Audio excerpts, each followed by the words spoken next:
Howdy friends, welcome back. Today we are going to do a blast from the past.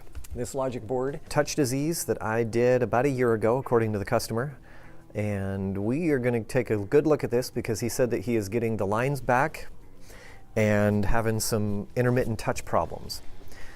So he wanted to come in and have me just take a look at it, and we are going to take a look at what my work looks like from about a year ago.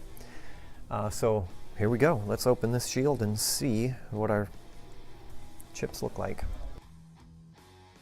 So I can see I've had that sticker pulled off before. And there is my mason and my jumper. And that doesn't look totally horrible. So for this particular job, I see some hair. I see some fuzz that was left. All right, well, let's just pull that mason. We'll recheck the jumper and we'll put a brand new mason on.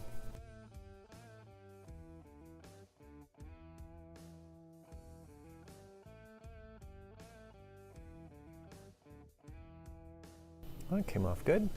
And it looks like we still have a really nice looking jumper in place too. So if I did this a year ago, that's not too shabby. That is not too shabby at all.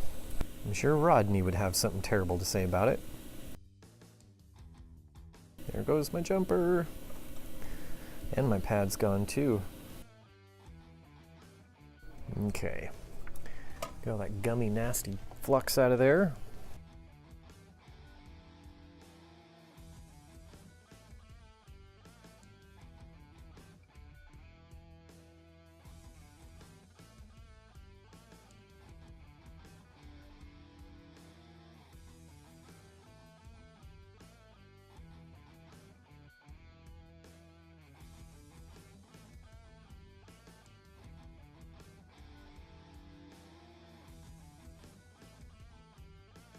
All right, so that is where we are going to put our new jumper wire.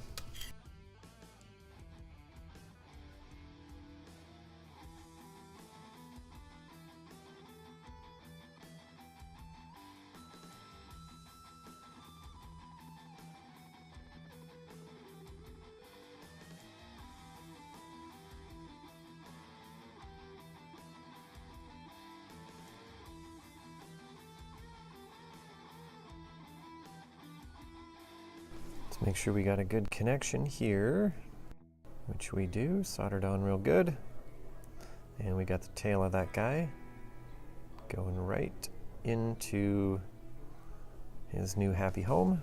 We'll get a new camera soon, I promise. I promise.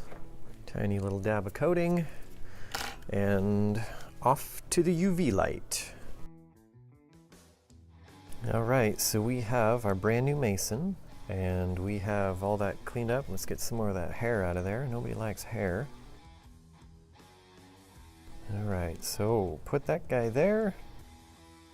And so I'm changing out the mason on this one because I'm pretty sure the first time I did it, I probably reballed it. And if he's having the same symptoms a year later, then we'll just give him a brand new mason.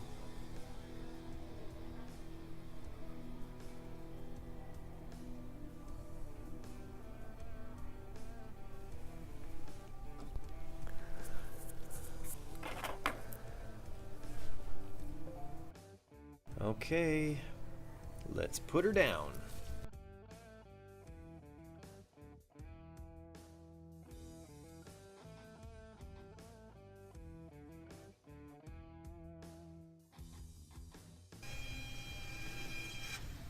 All right, that guy went down good. So we'll let him cool, give him a little spit shine, and then okay, so we got this guy back on. We got him cleaned up a little bit. This doesn't look bad for a year ago. You know, if I did this repair a year ago, feeling pretty good about it. And the only reason I redid it as a mason was because the customer said he saw the gray bars again.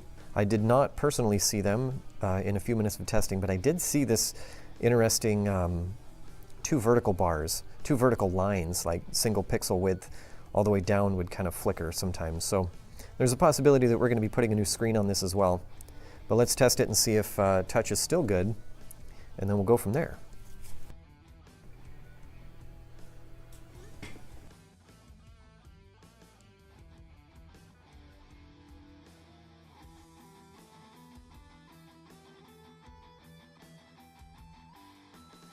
And we are going to connect the screen. And this is the original screen that was on it that had the little bars and the one that was giving touch problems. The battery, and let's see if this baby will still power on. Hey! Always like the Apple logo. And we are in. Rock on. Does touch work? Haha, touch works. Let me enter that passcode.